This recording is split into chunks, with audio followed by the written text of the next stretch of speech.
রমাদান মাসের মধ্যে একটা রাত আছে, যে রাতের নাম হচ্ছে লাইলাতুল কদর।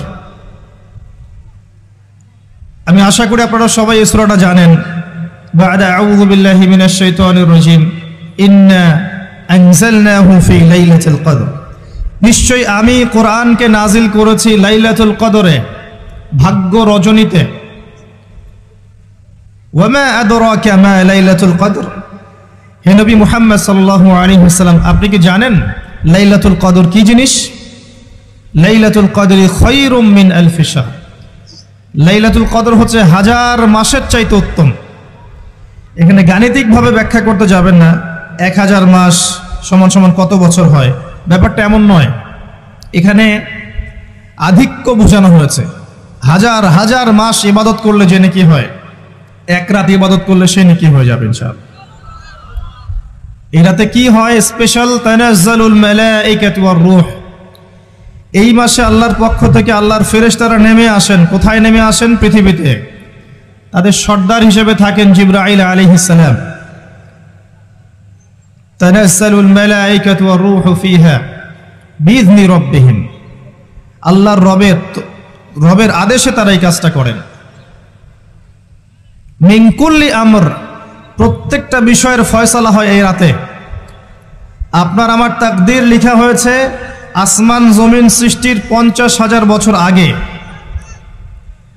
আপনার আমার তাকদীর লেখা হয়েছে আসমান জমিন সৃষ্টির 50,000 বছর আগে। আল্লাহ পাক সমস্ত সৃষ্টির তাকদীর লিখেছেন প্রথম দফায়। দ্বিতীয় দফায় তাকদীর লেখা হয়েছে যখন আমার আপনার রূহ আমাদের মায়ের গর্ভে ছিল 4 মাস 10 দিন বয়স। ওই সময় আল্লাহর পক্ষ থেকে ফেরেশতা আসেন, এসে লিখে দেন তার হায়াত, তার রিজিক, সে সৌভাগ্যবান না দুর্ভাগ্যবান। এরপর রূহটাকে ফুঁকে দেন, বাচ্চা নড়াচড়া শুরু করে। এর আগ পর্যন্ত পেটের মধ্যে বাচ্চা নড়াচড়া করে না। যখন রূহটা ফুঁকে দেওয়া হয় তারপর থেকে বাচ্চা নড়াচড়া শুরু করে। দ্বিতীয় দফায় তাকদীর লেখা হয়।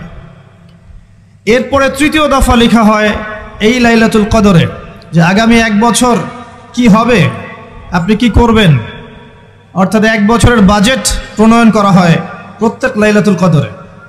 তানাজ্জালুল মালাইকাতু ওয়ার রূহ ফিহা বিইذনি রাব্বিহিম মিন কুল্লি আমর।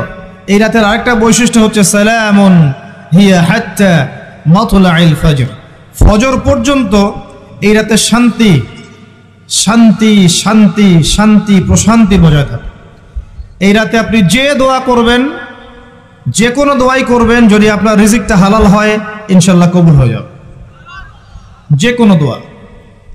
এই রাতে যারা ইবাদত করে দাঁড়িয়ে দাঁড়িয়ে, তাদের চতুর্দিকে ফেরেশতারা সমবেত হন, তাদের দোয়ায় তারা শরীক হন, তাদের জন্য দোয়া করতে থাকেন।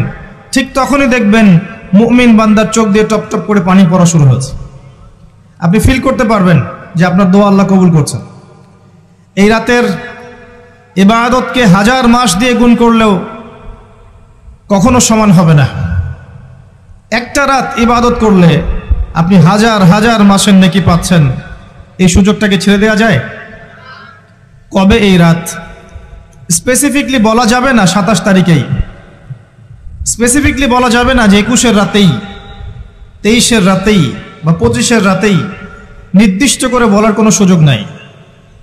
নবী সাল্লাল্লাহু আলাইহি ওয়াসাল্লাম লাইলাতুল কদর পেয়েছেন এবং ওই রাতে বৃষ্টি হচ্ছিল। তিনি সেজদা করছেন, তার কপালের মধ্যে মসজিদে নববীর যে মাটি আছে এই মাটির কাদা লেগেছিল। তখন কিন্তু মসজিদ টাইলস ফিটিং ছিল না, মাটির মসজিদ থেকে নবী সাল্লাল্লাহু আলাইহি ওয়াসাল্লাম বিশ্ব পরিচালনা করেছেন। আর আমাদের এখন তাজমহলের মতো মসজিদ, হেদায়েতের কোনো হও নাই এখানে।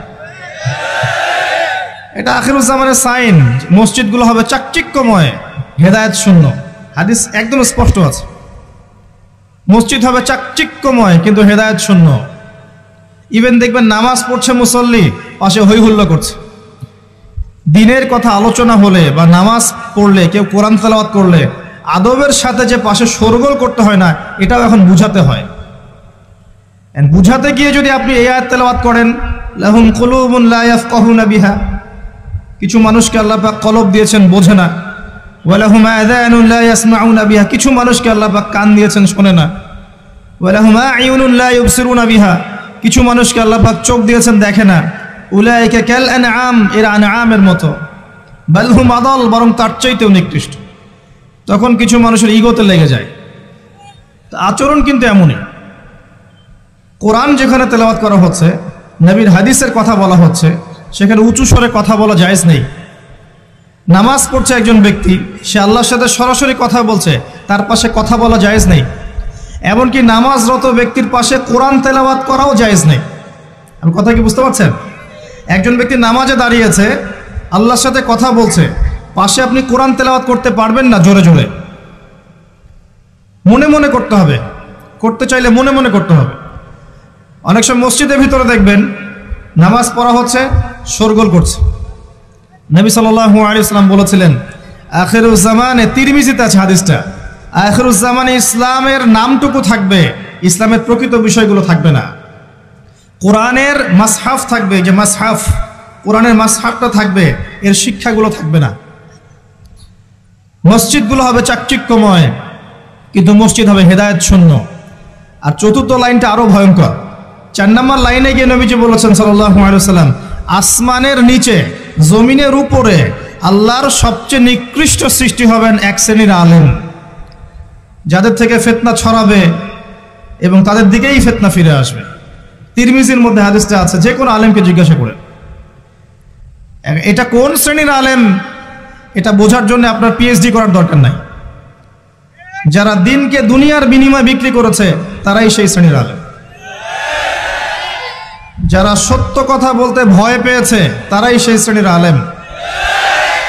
যারা সত্যকে মিথ্যার সাথে মিশ্রিত করেছে, তারাই সেই শ্রেণীর আলেম। এবং যারা ইসলামের নামে উম্মাকে শতদা বিভক্ত করে দিয়েছে, এরাই সেই শ্রেণীর আলেম। নবী করিম সাল্লাল্লাহু আলাইহি ওয়াসাল্লাম বলেছেন, লাইলাতুল কদর আমি পেয়েছি, কপালে কাদামাটি ছিল, বৃষ্টি হচ্ছিল, তার মানে ওই রাতে বৃষ্টি হতে পারে, ওই রাতে বৃষ্টি হতে পারে। লাইলাতুল কদরের আলামত, রাতের বেলা বৃষ্টি হতে পারে। বৃষ্টি হয়েছে, তিনি নামাজ পড়েছেন, কপালের মধ্যে কাদা লেগেছিল, তিনি বের হয়েছেন, সাহাবীদেরকে বলবেন কোন রাতটা লাইলাতুল কদর, আজকের রাতটা লাইলাতুল কদর, এটা বলতে বের হয়েছেন। বের হয়ে দেখছেন দুজন মুসলিম আপোষে ঝগড়া করছে। লিসেন টু মি, দুজন মুসলিম আপোষে ঝগড়া করছে। আমরা বলি না যে মুসলিমদের মাঝে ইখতিলাফগুলো রহমত, আমরা বলি না? দুজন মুসলিম আপোষে ঝগড়া করছে, এই কাজটার কারণে আল্লাহ রাব্বুল আলামিন নবী সাল্লাল্লাহু আলাইহি ওয়াসাল্লামের হৃদয় থেকে এই কথাটাকে তুলে নিলেন। তিনি আর বললেন না এক্স্যাক্টলি কোন রাতে লাইলাতুল কদর ছিল, তিনি বলতেই বেরিয়েছিলেন যে কোন রাতে লাইলাতুল কদর ছিল। আমাদের ইখতিলাফের কারণে আমরা সেই নির্দিষ্ট রাতটাকে হারিয়ে ফেলেছি। তবে এর মধ্যেই খায়ের আছে, এর মধ্যেই কল্যাণ আছে। আরবিতে একটা প্রবাদ আছে, কুল্লু শার ইউজাদু ফিহিল খায়র, প্রত্যেকটা অকল্যাণের পিছনেই কোনো না কোনো কল্যাণ আছে। নির্দিষ্ট করে বলে দিলে আমরা বাকি রাতগুলো জাগতাম না। নবী সাল্লাল্লাহু আলাইহি ওয়াসাল্লাম এখন বললেন যে আমাকে ভুলিয়ে দেয়া হয়েছে কোন রাত, তোমাদের ঝগড়ার কারণে। অতএব তোমরা শেষ দশকের বিজোড় রাতগুলোকে তালাশ করো। শেষ দশকের বিজোড় রাত বলতে 21-এর রাত, 23-এর রাত, 25, 27, 29, এই 5টা রাতের যে কোনো একটা লাইলাতুল কদর। এই রাতে ইবাদত করলে এত নেকি হচ্ছে, কারণটা কি? রাত আর দিন কি ডিফারেন্ট কিছু? প্রত্যেক রাতেই কিন্তু আল্লাহ পাক প্রথম আসমানে নেমে আসেন, প্রত্যেক রাতে, শুধু শবে বরাতের রাতে নয়, শুধু নিসফে শাবানের রাতে নয়, কিন্তু প্রত্যেক রাতেই আল্লাহ পাক প্রথম আসমানে নেমে আসেন। তিনি কিভাবে নেমে আসেন এটা ব্যাখ্যা করার দরকার নেই আমাদের। আল্লাহ পাক বলেছেন নেমে আসি, বাস আসি। কারণ সবকিছু আমরা যুক্তি, বিজ্ঞান, দর্শন দিয়ে প্রমাণ করতে পারবো না। পারবো? সায়েন্সকে জিজ্ঞাসা করেন যে স্বপ্নের ব্যাখ্যা কি, ঘুম কাকে বলে, আত্মা কাকে বলে, আত্মা কঠিন না তরল না বায়বীয়, পারবে সায়েন্স ব্যাখ্যা করতে? কবরের আযাব কি, জিন জাতি কি, জিন জাতি কাকে বলে, জিন জাতি কেমন দেখতে, মালায়েকা কেমন, তারা কিভাবে কাজ করে, তাদের ফাংশন কি, তারা কি ব্যাখ্যা করতে পারবে? আমাদের একটা চেতনা তৈরি হয়েছে, সায়েন্স যা বলবে তাই সত্য। এই চেতনা পুরোপুরি সত্য নয়। কোরআন এবং সুন্নাহ, আল্লাহ এবং তার রাসূল যা বলবেন সেটাই চূড়ান্ত সত্য। এর বাইরে সত্য মিথ্যার চূড়ান্ত কোনো মানদণ্ড নাই। হ্যাঁ, সায়েন্সের ভিত্তি আমরাই দিয়েছি, এটা অমুসলিমরা দেয়নি, এর ভিত্তি মুসলিমরা দিয়েছে। পরবর্তীতে এরা এর উপর ঘষা মাজা করেছে। এখন সায়েন্টিফিক এবং টেকনোলজিক্যাল রেভলিউশন আসছে পশ্চিমা সভ্যতা থেকে। এই সভ্যতার ধারক বাহক ছিলাম আমরা। সভ্যতা এদের দ্বারা শুরু হয়নি, সভ্যতা নবীদের দ্বারা শুরু হয়েছে। তো সবকিছু সায়েন্স দিয়ে ব্যাখ্যা করা যাবে এমন নয়, কারণ সায়েন্সের সীমাবদ্ধতা আছে, আল্লাহর জ্ঞানের কোনো সীমাবদ্ধতা নাই। তো আল্লাহ নেমে আসেন, ব্যাস নেমে আসেন। নেমে এসে আল্লাহ পাক কি বলেন? আল্লাহ পাক তিনটা কথা বলেন। রাতের শেষ অংশ, রাতকে ভাগ করেন। যদি 6টার সময় রাত শুরু হয়, রাত কিন্তু রাত 12টায় শুরু হয় না, সূর্য ডুবে গেলেই রাত শুরু হয়, এটাই ইসলাম। এখন 6টা থেকে আপনি এই 5টা পর্যন্ত সময়টাকে 3 ভাগে ভাগ করেন। শেষের অংশ ধরে নেন যে 1টা থেকে 5টা, কথার কথা আমি এস্টিমেট করলাম। এই সময়টুকুতে আল্লাহ রাব্বুল আলামিন কাছে নেমে আসেন প্রথম আসমানে, অর্থাৎ তার রহমত নিকটবর্তী হয় এবং তিনি আহ্বান করতে থাকেন 3টা জিনিস। 1, কে আছো? আমার কাছে কিছু চাইবে, যা চাইবে আমি তাই দিব। 2, কে আছো? আমার কাছে ক্ষমা চাইবে, আমি তোমাকে মাফ করে দেব। 3, কে আছো? কে আছো আমাকে ডাকবে, আমি তোমার ডাকে সাড়া দেব।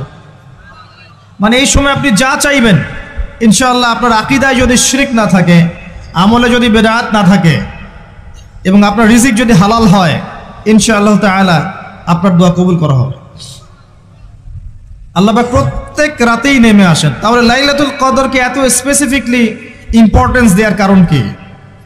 একটাই কারণ, মনে রাখবেন, লাইলাতুল কদরকে মর্যাদামণ্ডিত করার এবং রমাদান মাসকে শ্রেষ্ঠ মাস মর্যাদামণ্ডিত করার একটা কারণ, only one reason behind it, সেটা হচ্ছে এই মাসে এবং এই রাতে আল কোরআন নাজিল হয়েছে। কথা কি বুঝতে পারছেন? কোরআন নাজিলের কারণেই এই মাসটা মহামান্বিত, কোরআন নাজিলের কারণেই এই রাতটা সম্মানিত।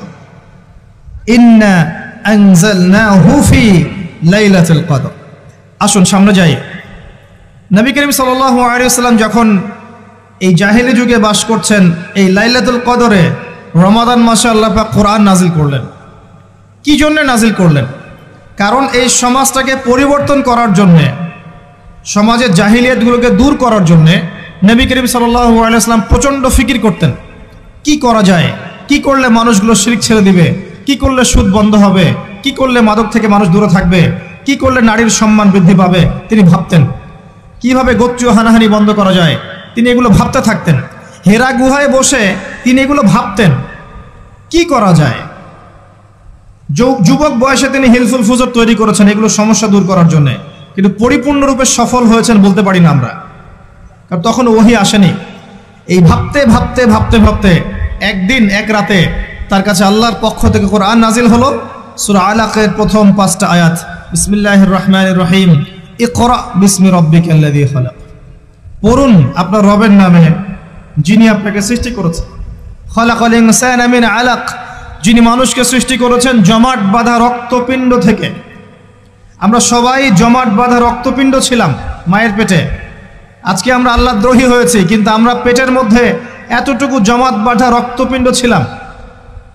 সূরা ইয়াসিনের মধ্যে আল্লাহ পাক এই কথাটা বলেছেন, তোমাদেরকে তো নুতফা থেকে সৃষ্টি করেছি, ফাইদা হুয়া খসিমুম মুবিন, যখন সে বড় হয়েছে সুস্পষ্টভাবে আল্লাহর বিরুদ্ধাচরণ করছে। ঈদের যে শপিংটার কথা বলছি, এটা এই কারণে বলছি, লাস্টের দশকে আমরা ঈদের শপিংয়ে বেশি ব্যস্ত থাকি, এতে করে লাইলাতুল কদরটা আমরা হারিয়ে ফেলি। লাস্টের দশক আমরা হয় ইতেকাফ করব, না হলে বাসায় নামাজ পড়বো, পরিবারবর্গকে নিয়ে রাত জাগবো। পারা যাবে ইনশাল্লাহ? তারাবির নামাজ তো পড়বোই ইনশাল্লাহ জামাতে। এবং আপনি 20 পড়েন আর 8 পড়েন, আপনি নামাজের কোয়ালিটিটাকে ভালো করার চেষ্টা করেন, নামাজের কোয়ালিটিটাকে বেস্ট করেন, ধীরে ধীরে তেলাওয়াত করেন, ধীরে ধীরে রুকু সেজদা করেন, নামাজটাকে এনজয় করেন, সময় নিয়ে, টাইম নিয়ে, 2 ঘন্টা সময় লাগুক, 3 ঘন্টা সময় লাগুক, এনজয় করে নামাজ পড়েন। আল্লাহ পাক তৌফিক দান করুন। এরপর শেষ রাতে আবার ওঠেন, পরিবারবর্গকে নিয়ে নামাজে দাঁড়ান, একসাথে জামাত করে নামাজ পড়েন, পরিবারে নফল নামাজ পড়েন, বাসায় বরকত হবে ইনশাআল্লাহ।